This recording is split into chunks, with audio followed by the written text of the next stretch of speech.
ہم یقینی بنا رہے ہیں صحت مند پاکستان اور بدل رہے ہیں زندگیاں۔ بہترین صحت کی سہولیات کی فراہمی سے آپ بھی بیماروں کے لیے مسیحا بن سکتے ہیں۔ اپنے صدقات اور عطیات MTJ فاؤنڈیشن تک پہنچائیں۔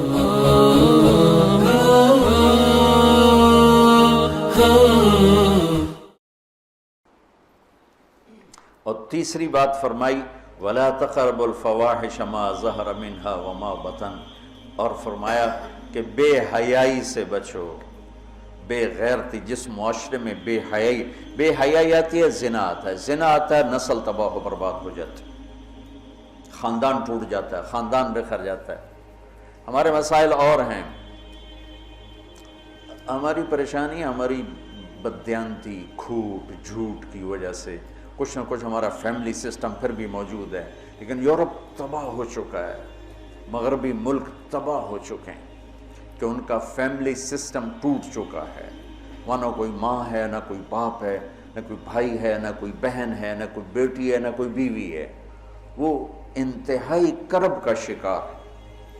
مجھے ڈاکٹر ملا، میں امریکہ سے آیا ہوا تھا، رائمنڈ ملا۔ میں نے کہا تم کس چیز کے ڈاکٹر؟ میں بچوں کا ڈاکٹر ہوں، نفسیاتی مریض۔ میں نے کہا ہے بچے بھی نفسیاتی مریض ہوتے ہیں؟ کہ اتنے مریض ہیں کہ میری لسٹ 6 مہینے بعد ڈیٹ ملتی ہے، میری لسٹ میں 6 ماہ بعد اس کا نمبر آتا ہے، اتنے مریض ہیں لائن۔ میں نے کہا اس کی کیا وجہ ہے؟ کہا ماں باپ نہیں ہیں۔ باپ تو ہوتا ہی نہیں ہے، بوائے فرینڈ ہے، جب وہ حمل ہوتا ہے وہ چھوڑ کے بھاگ جاتا ہے، وہ کسی اور لڑکی کو لے لیتا۔ اکیلی لڑکی بچہ جانتی ہے، پھر اس نے جاب کرنی ہے، اپنا گھر چلانا ہے، تو بچوں کو چھوڑتی ہے۔ وہاں وہ کیئرنگ بنے ہوئے ہیں ہاؤس، جہاں یہ پورا کاروبار ہے کہ بچوں کو وہاں چھوڑ کے چلے جاؤ۔ وہاں بچے کے پاس ماں نہیں ہے، باپ نہیں ہے، بہن نہیں ہے، بھائی نہیں ہے۔ وہ آنکھ کھولتا ہے تو ایک غیر مانوس ماحول میں ہوتا ہے۔ کہ ہم وہاں جہاں یہ بیبی کیئرنگ بنے ہوئے ہیں سینٹر، وہاں دیواروں کے اوپر فوم لگا ہوا ہے، چونکہ بچے ٹکرے مارتے ہیں دیواروں میں، اپنا سر پھاڑ لیتے ہیں۔ تو وہ ہم سے زیادہ تباہ معاشرہ ہے کہ وہاں بوڑھے کی زندگی نہیں ہے، جوان کی زندگی نہیں ہے، عورت کی زندگی نہیں ہے، مرد کی زندگی نہیں ہے۔ اور یہ وہ یہاں تک پہنچے بے حیائی، عورت کو ننگا کیا تباہ ہو کے، عورت کو مرد کے ساتھ بٹھایا تباہ ہو کے۔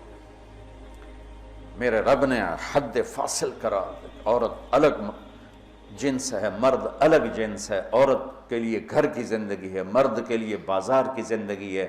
جب تم بڑے دانشور بنو گے اور ایک ڈیسک پہ ان کو بٹھاؤ گے تو بے حیائی آج کی یونیورسٹیوں میں جو کھلم کھلا، میں زبان سے کیسے کہوں، اپنا ہی پیٹ ننگا کرنے والی بات۔ میرا رب کہہ رہا لا تقربوا الفواحش ما ظہر منہا وما بطن، کہ بے حیائی کے قریب نہ جاؤ، بے حیائی کے قریب نہ جاؤ۔ کہ اچھا، یعنی زنا کے بارے میں اجل لا تقربوا الزنا، یہ نہیں کہا کہ لا تزنو، زنا نہ کرو، کہا لا تقربوا، زنا کے قریب نہ جاؤ۔ قریب جانے کا کیا مطلب ہے؟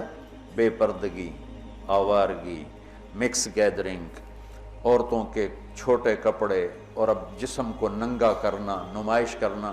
یورپ کی عورت بیچاری کو تو پتہ نہیں ہے، وہ نہ ماں ہے، نہ بیٹی ہے، نہ بہن ہے، نہ بیوی ہے۔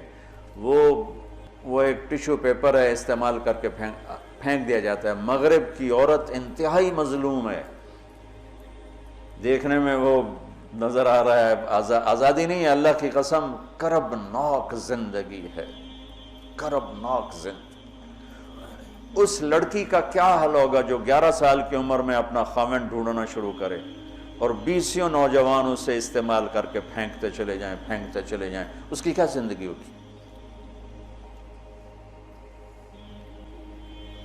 اور اس نوجوان کی کیا زندگی ہو جو بیوی کی تلاش میں دھکے کھا مر جائے اور اسے کوئی وفادار لڑکی نہ ملے۔ عورت کو شوہر نہیں ملتا، مرد کو بیوی نہیں ملتی، اس لیے وہاں کی نسل گھٹ گئی ہے۔